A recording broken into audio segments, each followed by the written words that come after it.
नमस्कार. तुम्हा सर्वांचं आपल्या ऑल अबाउट एज्युकेशन या चॅनेलवरती पुन्हा एकदा मनापासून स्वागत आहे. आज पुन्हा एकदा तुमच्यासाठी EPFOबद्दल नवीन खास अपडेट घेऊन आलो आहोत. ती अपडेट काय आहे ते आपण सविस्तरपणे बघण्याआधी जे कोणी आमच्या चॅनेलवरती नवीन असाल त्यांनी आमच्या चॅनेलला लगेचच लाईक आणि सबस्क्राईब करायला विसरू नका. चला तर मग वेळ वाया न घालवता आजची सविस्तर अपडेट काय आहे ते आपण इथे बघूयात. इथे बघा मित्रांनो, हेडलाईन EPFO पेन्शनबद्दल नवीन रूल. कर्मचारी भविष्य निर्वाह निधी संघटना ही एक महत्त्वाची संघटना असून सरकारी आणि खाजगी व सार्वजनिक क्षेत्रातील कर्मचारी व कर्मचारी भविष्य निर्वाह निधी संघटना यांचे एक महत्त्वाचे नाते आहे असे म्हटले तरी वावगे ठरणार नाही. कारण कर्मचाऱ्यांचे पेन्शनच्या संबंधातील पैशांचे सगळे नियम व्यवस्थित पद्धतीने करण्याची महत्त्वपूर्ण जबाबदारी ही कर्मचारी भविष्य निर्वाह निधी संघटनेची असते.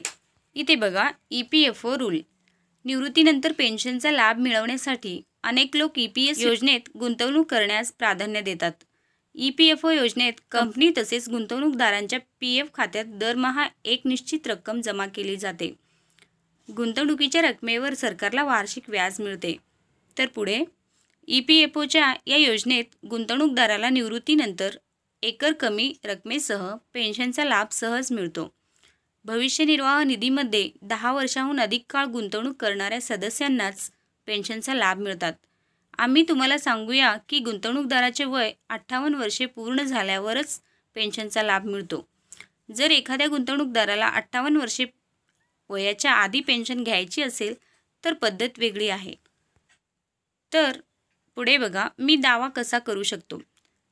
तर इथे बघा, लवकर पेन्शनसाठी गुंतवणूकदारांचे वय 50 ते 58 वर्षे दरम्यान असावे लागते. जर तुम्हाला पेन्शन वयाच्या 58 वर्षापेक्षा आधी पाहिजे असेल तर ते वय 50 ते 58 वर्षाच्या दरम्यान असावे लागते. जर गुंतवणूकदाराचे वय 50 वर्षापेक्षा कमी असेल तर त्याला पेन्शनचा लाभ मिळत नाही.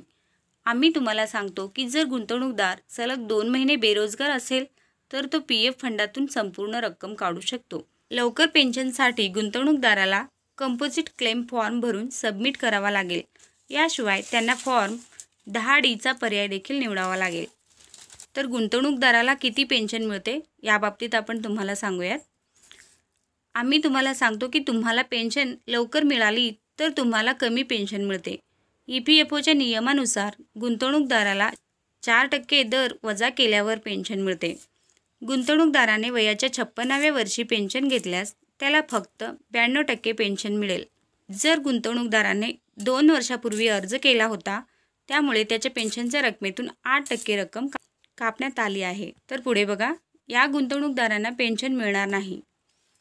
जर एखाद्या गुंतवणूकदाराने EPFOमध्ये 10 वर्षापेक्षा कमी काळ योगदान दिले असेल तर त्याला पेन्शनचा लाभ मिळणार नाही. अशा परिस्थितीत पेन्शन मिळवण्यासाठी त्यांच्याकडे 2 पर्याय आहेत. तर पहिला पर्याय असा आहे की जर गुंतवणूकदाराला नोकरी करायची नसेल तर तो PF फंडातून संपूर्ण रक्कम काढू शकतो. तर ही झाली आजची EPFOबद्दल खास अपडेट, पेन्शन संबंधी नवीन रूल्सचा अपडेट. आमचा व्हिडिओ जर तुम्हाला आवडला असेल व अशाच प्रकारचे जर नवनवीन व्हिडिओ तुम्हाला दररोज बघायचे असतील तर आमच्या चॅनेलला लगेचच लाईक आणि सबस्क्राईब करायला विसरू नका. चला तर मग भेटूया पुढच्या अशाच नवीन व्हिडिओमध्ये. तोपर्यंत धन्यवाद.